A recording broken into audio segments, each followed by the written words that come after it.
I'll have a Big Mac. Hold the pickles, hold the lettuce, and add a touch of... I probably shouldn't be doing this.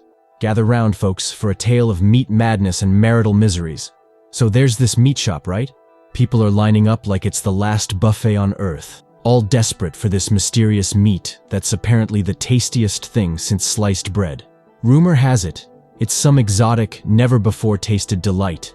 I mean, these folks are ready to throw their wallets at it like it's made of gold.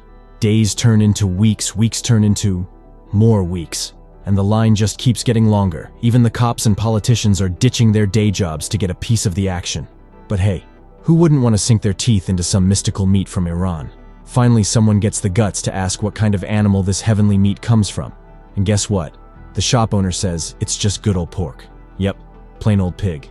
But does that stop the hype train? Nope. Suddenly, everyone's clamoring for a slice of Iranian pork, and the butchers are raking in the dough like never before. Talk about a piggy jackpot. But let's rewind a bit and meet our heroes, Vincent and Sophie. They run this meat shop in the outskirts of Paris. At first glance, you'd think they're living the dream. But nah, their reality is more like a nightmare. Their shop's as empty as a politician's promises, and the few customers they do get are scared off by Vincent's weird meat massages. I mean, who massages meat anyway? That's a new level of culinary weirdness right there. Then, out of the blue, a gang of masked vegans decides to crash their party. They start throwing blood around like they're auditioning for a horror movie, trashing the place and scaring the bacon out of poor Vincent and Sophie. Vincent goes full action hero, chasing after them like he's got a vendetta, but ends up getting his butt handed to him. Tough day at the office, huh? Later, they go to their friend's place for lunch, hoping for some comfort food and sympathy. But nope, Stephanie just can't resist rubbing salt in their wound, bragging about how her butcher shop is booming, while Vincent and Sophie's is going down the drain. Talk about friendship goals, right? As if that's not enough, Mark decides to add insult to injury by making fun of Vincent's lack of security measures. But hey, he's not all talk. Mark hands Vincent a rifle like it's a gift basket, telling him it's for protection against those pesky vegans. Because nothing says, "I care" like a firearm, right? On the ride home, Sophie drops a bombshell, saying she's bored and wants a divorce. But Vincent, being the epitome of wisdom, tunes her out like she's background noise. Instead, he focuses on revenge, spotting one of the vegans who messed with his shop earlier. In a fit of rage, he decides to play a game of chicken with his car, but oops, he ends up squashing the guy like a bug. So, Vincent accidentally runs over some poor soul and, naturally, he's about to speed dial the cops faster than you can say oopsie daisy. But hold the phone. Sophie jumps in with her brilliant plan straight out of a crime show marathon. She's like, "Hey, let's pull a page from Michel Francois's playbook and chop up the body like a butcher on a budget." Vincent's probably thinking, is my wife binging on serial killer documentaries again? But hey, when your spouse suggests turning your butcher shop into a makeshift morgue, who's gonna argue? So, under the cloak of darkness, Vincent starts hacking away at the corpse, like he's auditioning for a horror movie. But oopsie, his pooch snags an ear like it's a midnight snack. After a night of slicing and dicing, Vincent plans to ditch the evidence bright and early. But surprise, surprise, he wakes up late and the meat's vanished faster than his hopes of a peaceful morning. In walks Mrs. Coignard, just your regular meat enthusiast, blissfully unaware she's about to become a part of the twisted tale. She's all like, "Gimme more of that delicious meat." Little does she know Sophie accidentally sold her a slice of human pie instead of pork chops. As Vincent sweats bullets trying to cover his tracks, Sophie's chomping down on some human hors d'oeuvres like it's the latest delicacy. Mrs. Coignard's licking her lips, demanding more of that mystery meat, and Vincent's sweating buckets trying to keep his lunch down. In a last-ditch effort to save face, Vincent spins a yarn about the meat being straight out of Iran, rare and exotic. Hey, if you can't beat 'em, lie your way through it, right? Next thing you know, they're raking in the cash faster than you can say ethically questionable business practices. But Sophie's got another bright idea. Let's hunt down those vegan extremists and turn them into the next food fad. Vincent's like, "Yeah, nah, that's a hard pass, honey." And just when you thought things couldn't get any weirder, their daughter brings home her boyfriend for lunch, and he's all like, "Nah, I'll pass on the steak, thanks." So, Chloe's boyfriend turns out to be a vegan, and of course, she's gotta show some solidarity by passing on the meat. Way to ruin dinner, dude. But wait, it gets better. Vincent and Sophie are left stewing in their frustration, realizing their perfectly planned family meal has gone belly up, All because of veganism. Can you imagine the horror? But fear not, dear viewers, because Vincent and Sophie have a brilliant plan. They're gonna hunt down those pesky vegans. Yep, you heard that right.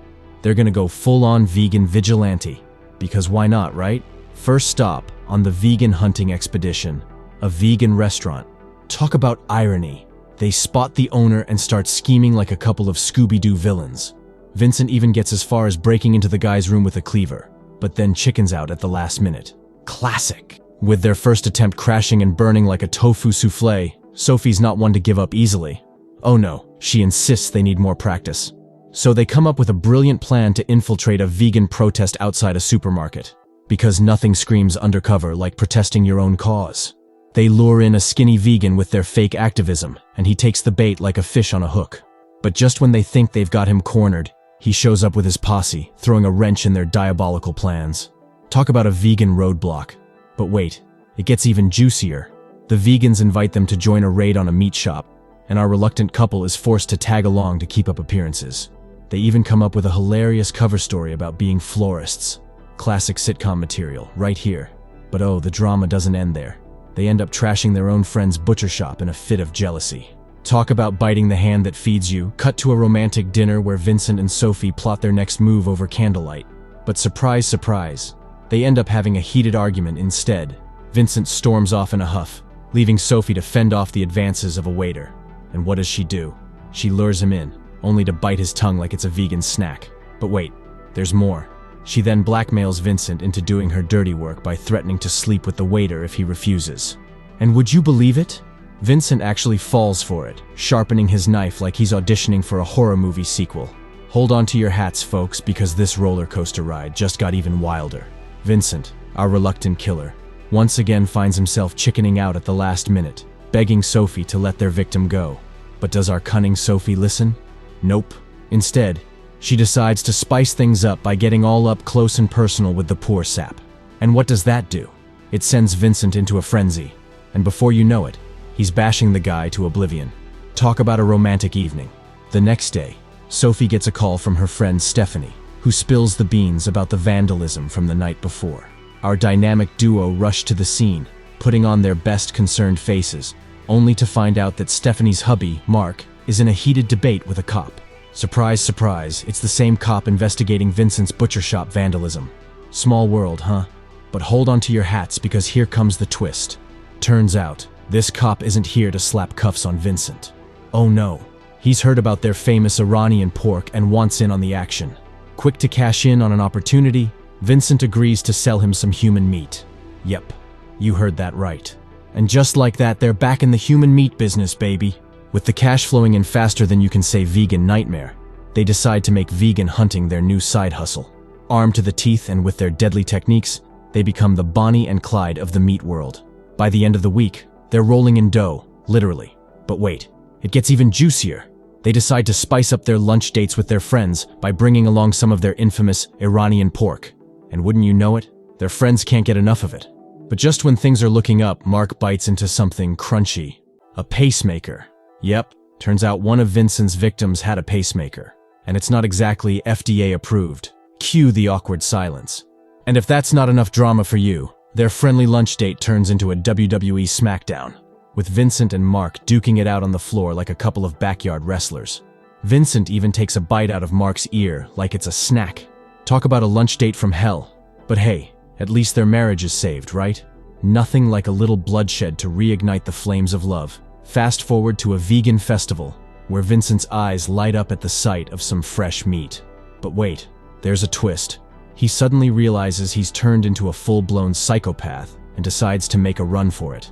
But just when they think they're in the clear, they run into Chloe and her vegan boyfriend Lucas, who's none too pleased to see them at a vegan gathering. And wouldn't you know it, he's onto them. Looks like their little secret is about to be exposed, much to everyone's horror. Hold on to your seats, folks, because this twisted tale's about to take a wild turn. So, Sophie's out here eyeing up a chubby lady like she's picking out the ripest tomato at the supermarket. And she's like, "Hey Vincent, want to do the honors and off this one?" But uh-oh, looks like Vincent's got his killing mojo back after their little tiff. Off they go, back to the chopping block. Later that night, Vincent's knee-deep in his butcher hobby when there's a knock on the door. And who should it be but our friendly neighborhood cop? Vincent's sweating bullets faster than a marathon runner, but he manages to spin a tale about PTSD and sends the pooch packing with a human hand in its mouth. Smooth move, Vincent, but hold on to your hats, because it's not over yet. Turns out, Vincent's been busy cleaning house, literally. He's sold off or scattered all the evidence like it's a yard sale, trying to cover his tracks in the age of social media sleuths and missing persons alerts. Just when they think they're in the clear, who shows up at their doorstep but Lucas, their daughter's stressed-out boyfriend. He's all sorry for his behavior at the vegan fest, and Sophie's all ready to add him to their grocery list. But Vincent's not having it. He plays the gracious host and shows Lucas the door like a true gentleman. But wait, there's more drama brewing. Vincent decides to pull the plug on their famous Iranian pork, leaving their customers in a state of mourning. Cue the dramatic showdown between husband and wife, with Vincent storming out with his trusty sidekick, the dog. Meanwhile, the vengeful vegans from Mark's meat shop debacle come knocking on Vincent's door, looking for payback. Sophie tries to smooth things over, but these guys mean business. They tie her up and give her a beatdown worthy of a soap opera cliffhanger. Vincent comes back from his stroll to find a whole circus outside his door, and he ain't having it. With a cleaver in hand and a steely resolve, he wades into the fray, with his loyal pooch by his side. It's a showdown for the ages, folks. But just when you think it's all over, the cops show up and slap handcuffs on our not-so-dynamic duo. Turns out their pals Mark and Stephanie ratted them out, sealing their fate with a one-way ticket to death row. Talk about a Hollywood ending.